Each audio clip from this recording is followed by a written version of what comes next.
इस विषय पर अपने 2-3 दिन से चर्चा कर रहे हैं और ये विषय बड़े ही महत्व का है।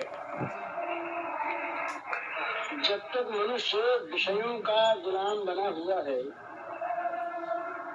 तब तक वो न तो परोपकार कर सकता है, न वो गरीब की सेवा कर सकता है, न वो भगवान की भक्ति कर सकता है, न वो किसी का कोई भला कर सकता है।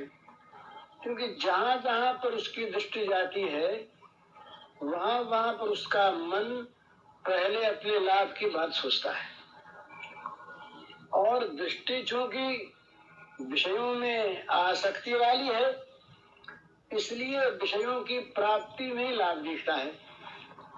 नहीं तो जो लाभ है दूसरे की सेवा में है, दूसरों के लिए त्याग करने में है, वो लाभ भोग की प्राप्ति में है ही नहीं। ये हमारी बुद्धि का एक भ्रम हो रहा है कि हमें त्याग में तो नुकसान मालूम होता है और भोग के प्राप्त करने में लाभ मालूम होता है। हमारे पास पैसा आ जाए तो हमें लाभ मालूम होता है और किसी गरीब के दुख को दूर करने में हमारा पैसा लग जाए तो इतना पैसा चला गया, नुकसान हो गया, ये मालूम होता है। तो क्यों होता है?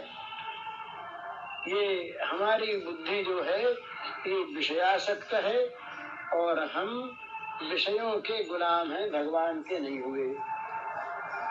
ये जो मनुष्य की दृष्टि है ना, हम सभी की है, अधिकांश की। 100 रुपए जो कमाता है महीने में वो 1000 रुपए कमाने वाले की ओर देखता है तो अपने को 900 के घाटे में पाता है, पर वो 10 रुपए कमाने वाले की तरफ क्यों नहीं देखता? 10 रुपए कमाने वाले की ओर देखे तो 90 के नफे में और उस 90 में से 10 बचा करके 10 रुपए पाने वालों को जो तकलीफ है उनको कुछ कुछ राहत दे दे। बड़ा अच्छा भाव है ना। परंतु ये हो नहीं सकता। क्यों नहीं हो सकता? कि हमारा जो मन है ये भगवान का नहीं हुआ, विषयों का बना हुआ है। हम चाहे 1000 परोपकार की बात करें, देश सेवा की बात करें, समाज सेवा की बात करें, लोक सेवा की बात करें, भगवत सेवा की बात करें, जब तक हमारा मन विषयों का गुलाम है, हम विषयों में आसक्त हैं, तब तक हम किसी की सेवा नहीं कर सकते। जहाँ सेवा करने जाएंगे वहीं कहीं पर हमारा मन ये देख लेगा कि इसमें तो हमारे भोग प्राप्ति में नुकसान है, बस वही सारी सेवा बंद हो गई। सेवा का लक्ष्य ही होता है आजकल हम लोगों का कि सेवा भी एक व्यापार है। सेवा से भी विषयों की प्राप्ति हम कर सकते हैं, नाम की प्राप्ति, यश की प्राप्ति, धन की प्राप्ति, अधिकार की प्राप्ति, ये सारे विषय हैं। तो ये जब तक हम भगवान के नहीं हो जाते तब तक ये चीज हमारी कभी हटने की है ही नहीं। तो ये चीज इसलिए साधकों को कम से कम, साधक माने जो साधक वही है जो अपने जीवन को उठाना चाहता है। भगवान की बात छोड़ दें, वो तो अलग चीज है। अपने जीवन का अगर हम उत्थान चाहते हैं, प्रगति चाहते हैं, जीवन में उन्नति चाहते हैं, सांसारिक उन्नति भी,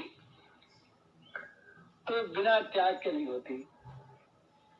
और त्याग हमारे अंदर आ नहीं सकता जब तक भोग वासना बनी है और भोगों के गुलाम बने। तो वो राम को उसका अर्थ ये है कि हम विषयों की गुलामी छोड़ करके भगवान के गुलाम हो जाएं। इसका कसौटी इसकी है। पता कैसे लगेगा?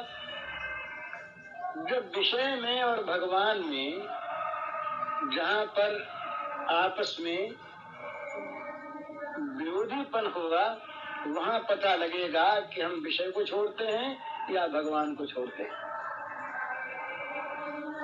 एक तरफ सत्य जा रहा है जो भगवान को प्रिय है, और एक तरफ पैसा आ रहा है।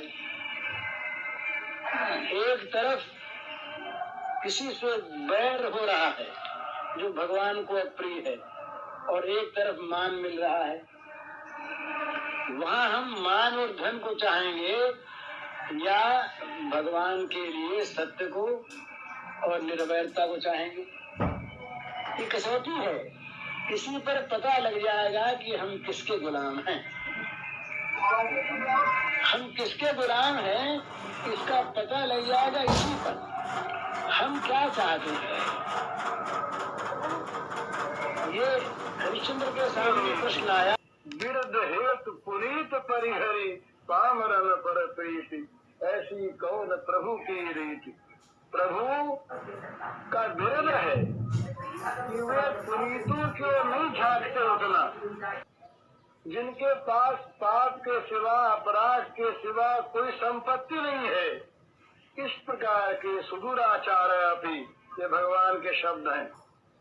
अपि जे सुदूराचार अपि महान पापात्मा भी, जब पुकार उठते हैं भगवान अब तुम्हारे सिवा त्राण करने वाला मेरा कोई नहीं, एक तुम हो जो मुझसरीखे पापात्मा के लिए भी अपनी गोद को उन्मुक्त रखते हो। भगवान कहते आ जाओ मेरी गोद में, आ जाओ, तुम्हें पापों से मुक्त मैं कर दूंगा। अहम त्वा सर्व पापेभ्यो मोक्षयिष्यामि, एक दो से नहीं, सर्व पापेभ्यो, सारे पापों से। यहाँ जानने वाले लोग नहीं होंगे। एक बड़ा सुंदर बंगला का गान है, बड़ा सुंदर। कुछ लोग कलकत्ते वाले शायद जानते हो, बड़ा सुंदर।